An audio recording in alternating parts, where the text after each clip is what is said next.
Bismillahirrahmanirrahim. Assalamualaikum warahmatullahi wabarakatuh.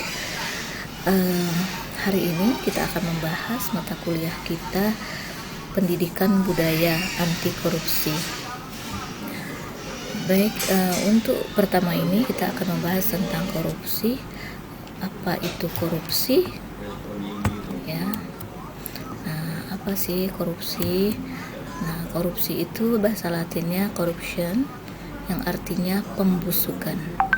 Lihat, ini ada buah apel yang ranum, kemudian tapi di dalamnya ada ulatnya. Nah, itu pembusukan. Ya. Nah, ini ada beberapa nama dari beberapa negara yang di Indonesia korupsi. Nah, ini ada istilah perbendaharaan kata bahasa Indonesia yang artinya adalah korupsi adalah kejahatan, kebusukan, dapat disuap, tidak bermoral, kebejatan, dan ketidakjujuran. Nah, ingat, ini ada ketidakjujuran termasuk, ya. Atau pengertian lain, perbuatan yang buruk seperti penggelapan uang, penerimaan uang sogok, dan sebagainya. Kita lihat menurut Undang-Undang Nomor 31 Tahun 99, ini korupsi adalah setiap orang yang dikategorikan melawan hukum. Nah, itu yang melawan hukum, ya, penyalahgunaan wewenang dan sebagainya. Kalian nanti bisa baca lebih lanjutnya. Nah, korupsi itu apa? Apa yang dipelajari dari korupsi? Yang pertama itu tindak pidana korupsi. Nah, ini karena dimerahkan, kita akan mempelajari lebih dalam tentang perilaku korupsi. Ya, yang goalnya untuk mata kuliah Pendidikan Budaya Anti Korupsi adalah berperilaku dan berbudaya anti korupsi. Ini yang kalian nanti insya Allah setelah kalian keluar dari sini atau setelah kalian selesai mata kuliah ini, kalian akan berperilaku dan berbudaya anti korupsi. Nah, kita masuk dulu ke ciri-ciri korupsi. Apa sih ciri-ciri korupsi? Ini ada 8 kira-kira poinnya. Yang pertama, suatu pengkhianatan terhadap kepercayaan. Nah, suatu pengkhianatan terhadap kepercayaan. Gimana kalau pengkhianatan cinta? Nah, itu masuk ke perilaku korupsi. Orang yang sering melakukan pengkhianatan akan terbiasa setelah dewasanya nanti, setelah berada di dunia kerja, dia melakukan pengkhianatan juga terhadap negara, terhadap kepercayaan orang lain, dan sebagainya. Di mahasiswa nih, ayo, siapa yang sudah pernah melakukan pengkhianatan cinta misalnya. Nah, yang kedua, penipuan, ada kelalaian, ada dilakukan secara rahasia, melibatkan lebih dari satu orang, adanya kewajiban dan keuntungan. Nanti kalian baca sendiri, ya, ciri-cirinya. Kita lanjut. Nah, ini ada jenis korupsi, ya. Jenis korupsi dipandang dari segi tipologi. Ini ada 7. Kita lihat satu persatu. Yang pertama, korupsi transaktif, yaitu menunjukkan kepada adanya kesepakatan timbal balik antara pihak pemberi dan pihak penerima. Saya beri uang, tetapi kamu bantuin saya, anak saya biar masuk sekolah itu, diluluskan. Nah, atau mahasiswa menyogok dosennya, memberi sesuatu, memberi bingkisan dan sebagainya, asal nilainya A. Wah, di Poltekkes nggak ada, ya, mudah-mudahan tidak ada.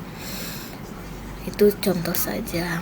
Kemudian korupsi yang memeras. Nah, jenis korupsi ini adalah jenis korupsi di mana pihak pemberi dipaksa untuk menyuap guna mencegah kerugian yang sedang mengancam dirinya, ya. Daripada nanti saya laporkan ke polisi, akhirnya si A membayar.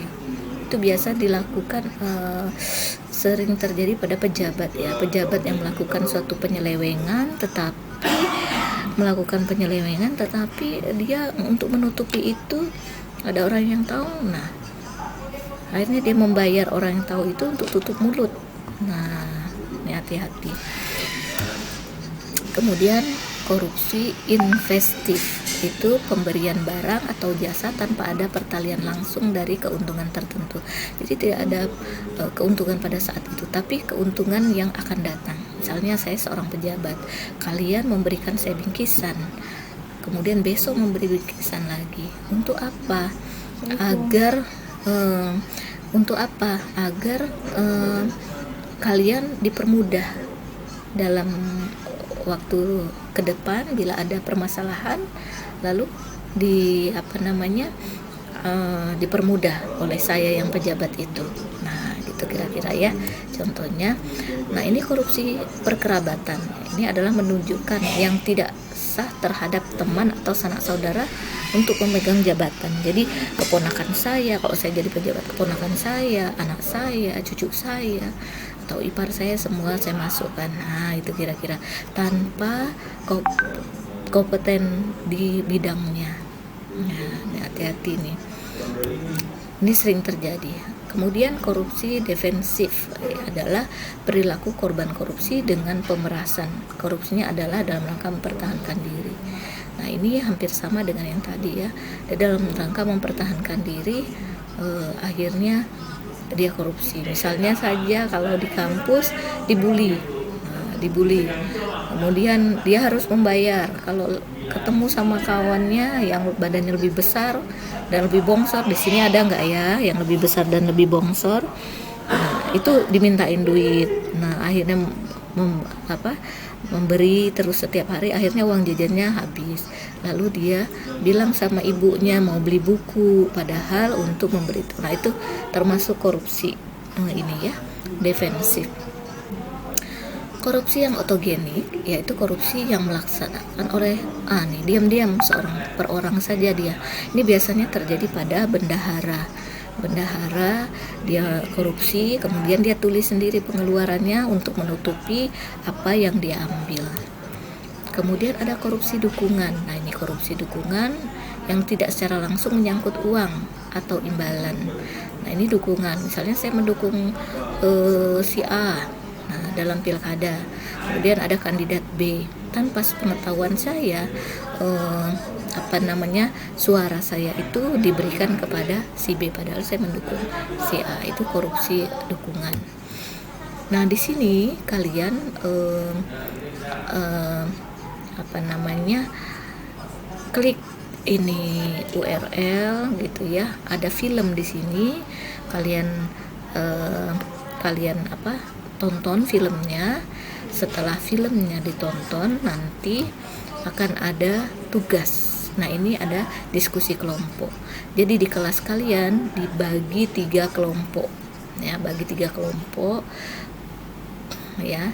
Ada kelompok pertama, kelompok 1 itu dari film tadi di inventarislah penyebab korupsinya apa-apa saja selengkap-lengkapnya. Yang kedua, dampak korupsi itu. Nah, kelompok kedua menginventaris dampak korupsi dari film yang kalian tonton tadi. Kemudian yang ketiga, korupsi dalam berbagai perspektif, itu dari budaya, agama, hukum, itu bagaimana pandangannya tentang korupsi setelah kalian menonton film itu. Saya kira jelas ini tugasnya ya, nanti dikumpulkan di minggu depan di Google Classroom. Kita lanjut. Nah, bagaimana modus dan pola korupsi? Modus dan pola korupsi ini salah satunya SPPD. SPPD itu surat perintah perjalanan dinas.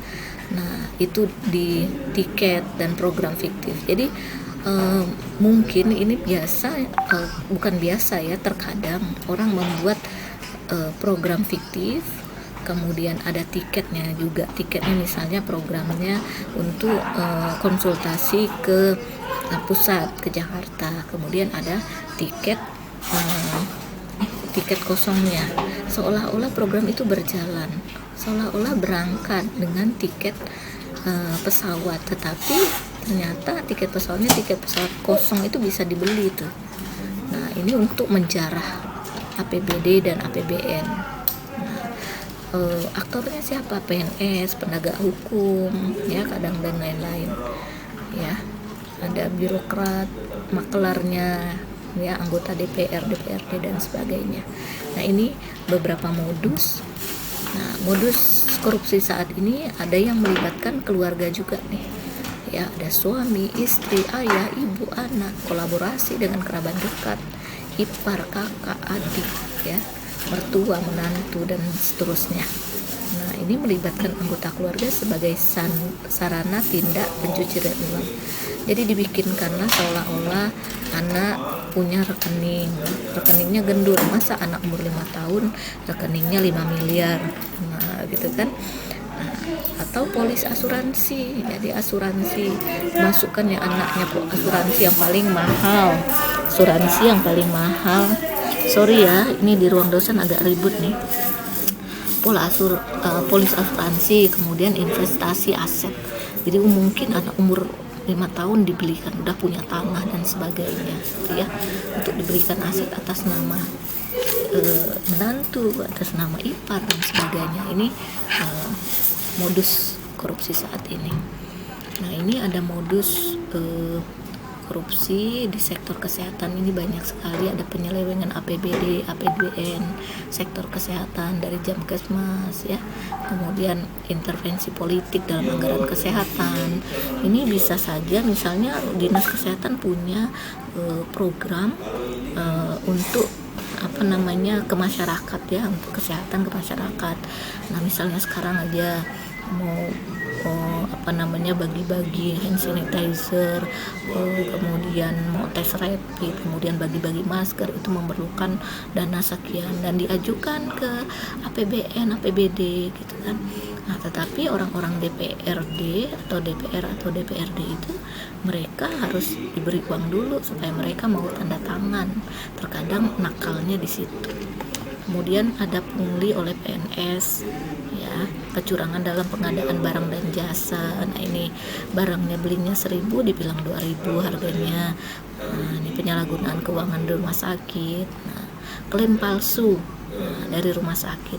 Jadi misalnya tadinya hanya kecelakaan biasa, tetapi harus perlu operasi, pasang pen dan sebagainya laporannya. Nah, gitu ya. Penyalahgunaan fasilitas kesehatan dan sebagainya. Nah, pola umum korupsi itu ada penyuapan, penggelapan, komisi, pemerasan, pilih kasih, penyalahgunaan wewenang, bisnis orang dalam, nepotisme dan sumbangan ilegal, kemudian ada pemalsuan. Nah, ya. Oke, untuk slide ini memang waktu kita satu PPT ini hanya 15 menit, jadi saya potong menjadi 2 PPT. Kita lanjut di PPT selanjutnya.